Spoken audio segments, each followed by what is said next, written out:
দক্ষিণ পশ্চিম চীনের সিচাং স্বায়ত্তশাসিত অঞ্চলের উপর বিশেষ অনুষ্ঠান সম্প্রচার করেছে চায়না মিডিয়া গ্রুপ সিএমজি। এদিকে সিচাংয়ের পোতালা প্রাসাদ নিয়ে একটি গবেষণা ফলাফলও প্রকাশ করা হয়েছে। উত্তর পশ্চিম চীনের সিনচিয়াং উইগুর স্বায়ত্তশাসিত অঞ্চলে চলছে ৭ম আন্তর্জাতিক নৃত্য উৎসব।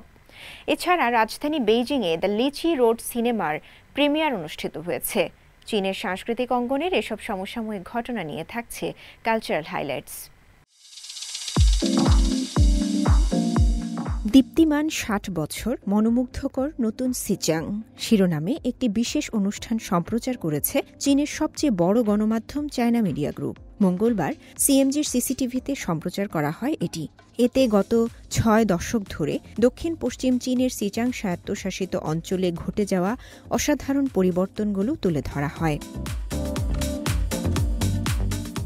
নতুন যুগে অঞ্চলটির শাসন ব্যবস্থার জন্য কমিউনিস্ট পার্টির নীতিগুলো সম্পূর্ণরূপে বাস্তবায়নকারী সিচাং বিভিন্ন ধর্মের মধ্যে রাজনৈতিক স্থিতিশীলতা, জাতিগত ঐক্য, অর্থনৈতিক উন্নয়ন, সামাজিক সম্প্রীতি এবং সৌহার্দ্য উপভোগ করছে।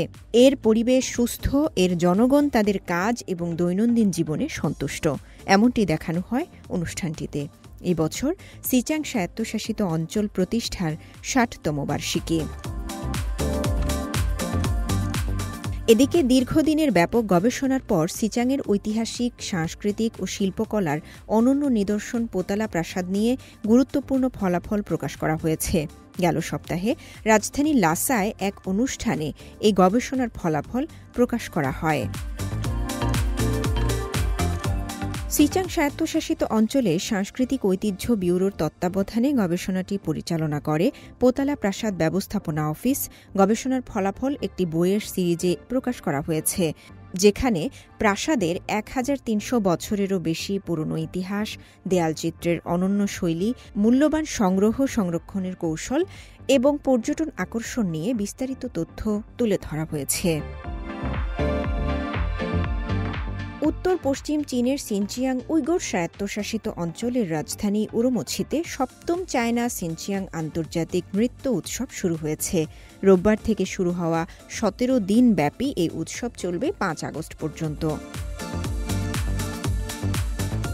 এবারের উৎসবে অংশ নিচ্ছে ২৪টি শিল্পদল, যার মধ্যে রয়েছে Kazakhstan, Kyrgyzstan, Tajikistan, Uzbekistan, Turkmenistan, যুক্তরাষ্ট্র, ইতালি ও কম্বোডিয়া সহ ৮টি দেশের আন্তর্জাতিক দল এবং চীনের ১৬টি অভ্যন্তরীণ দল। পরিবেশনার মধ্যে থাকছে নৃত্যনাট্য, অপেরা, ব্যালে ও আধুনিক নৃত্য।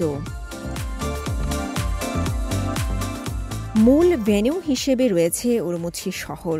উপভেন্যু হিসেবে থাকছে ইলি, হোতান, আকসু, কারামাই, হামি এবং আলায়ের শহরগুলো।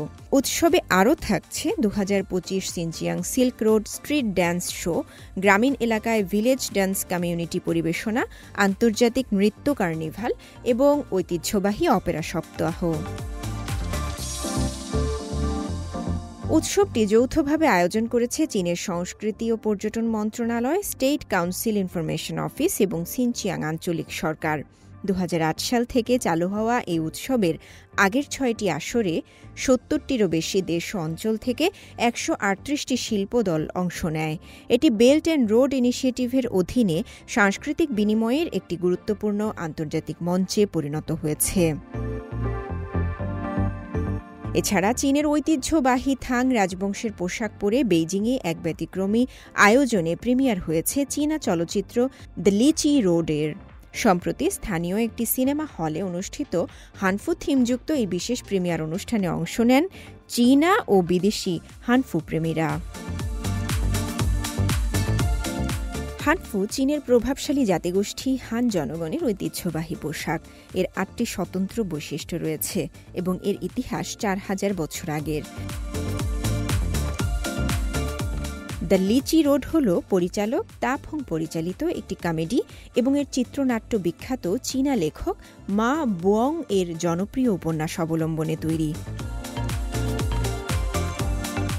থাং রাজবংশের সময়ের প্রেক্ষাপটে নির্মিত সিনেমাটিতে ফং নিজেই অভিনয় করেছেন লি শান্তৌ চরিত্রে, যিনি থাং রাজবংশের একজন নিম্ন পদস্থ কর্মকর্তা। তাকে দক্ষিণ চীনের লিংনান থেকে রাজধানী চাংআনের ২৫০০ কিলোমিটার পথ পেরিয়ে লিচু পৌঁছানোর এক অসম্ভব মিশনে পাঠানো হয়। এই অভিযানে উঠে এসেছে রাজনীতি, ষড়যন্ত্র ও বিউরোক্রেটিক জটিলতার ব্যঙ্গাত্মক চিত্র। এই পোশাক এবং মেকআপে আমি নিজেকে থাং যুগের একজন নারী বলে মনে করছি। সিনেমাটি দেখতে গিয়ে মনে হচ্ছিল যেন আমিও নিজের চরিত্রগুলোর সঙ্গে ওই ঐতিহাসিক যাত্রায় অংশ নিয়েছি। এই ব্যতিক্রমী আয়োজনে ঐতিহ্য, সাহিত্য এবং আধুনিক বিনোদনের চমৎকার সমন্বয় ফুটে ওঠে, যা তরুণ সিনেমা প্রেমীদের কাছে এক অনন্য অভিজ্ঞতা হিসেবে ধরা দিয়েছে। রওজে জাবিদা ঐশী, CMG বাংলা।